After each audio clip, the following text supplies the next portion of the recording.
Marjoram is not just an aromatic spice for Mediterranean cuisine.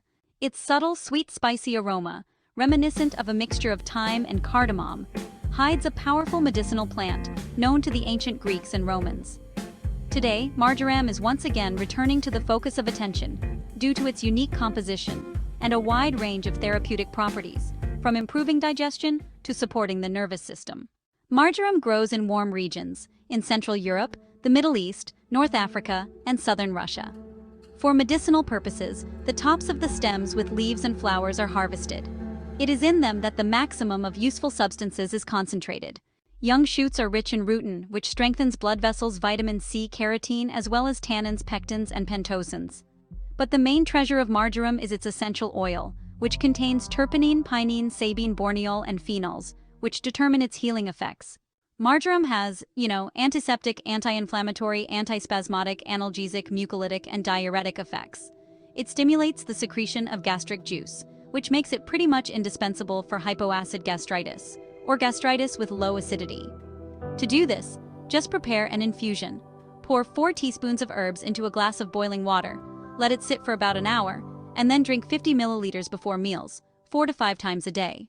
However, with increased acidity, ulcers, or gastritis with hyperacidity, marjoram is strictly contraindicated. It can actually worsen irritation of the mucous membrane. Marjoram is especially appreciated in working with the central nervous system. Tea made from a mixture of green tea and marjoram, using about 1 teaspoon per 200 milliliters of water, can really help with chronic stress, anxiety, or even mild depressive states. It gently tones the body, improves concentration, and helps you sort of get ready for the day. But, balance is super important here, because if you use marjoram for too long, it can actually depress the central nervous system, which might lead to feelings of lethargy and apathy. Therefore, it's best to limit the course to no more than 2 or 3 weeks. For colds, acute respiratory infections, and chronic bronchitis, marjoram acts as a powerful expectorant and anti-inflammatory agent. Inhalation is really effective.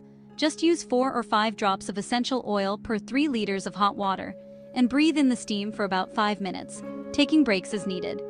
Warm tea with marjoram, black tea, and honey is also super useful, since it softens the throat and helps speed up recovery.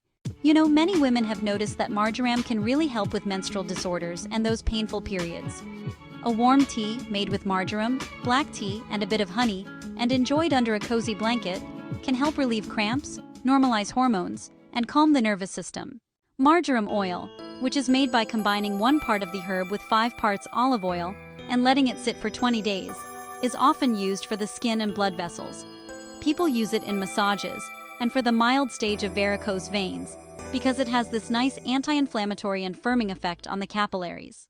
However, despite all these benefits, marjoram does have some serious contraindications. For example, if you have hypotension, it can actually lower your blood pressure even more.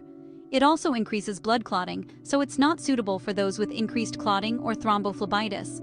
Plus, it should be avoided during pregnancy and lactation, and it's not recommended for children under 5 years old, or for anyone with individual intolerance.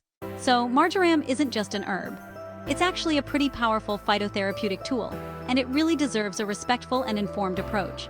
By using it correctly, keeping in mind the indications, dosage, and course, you can gently but effectively support your digestive, respiratory, and nervous systems, all without having to turn to synthetic drugs.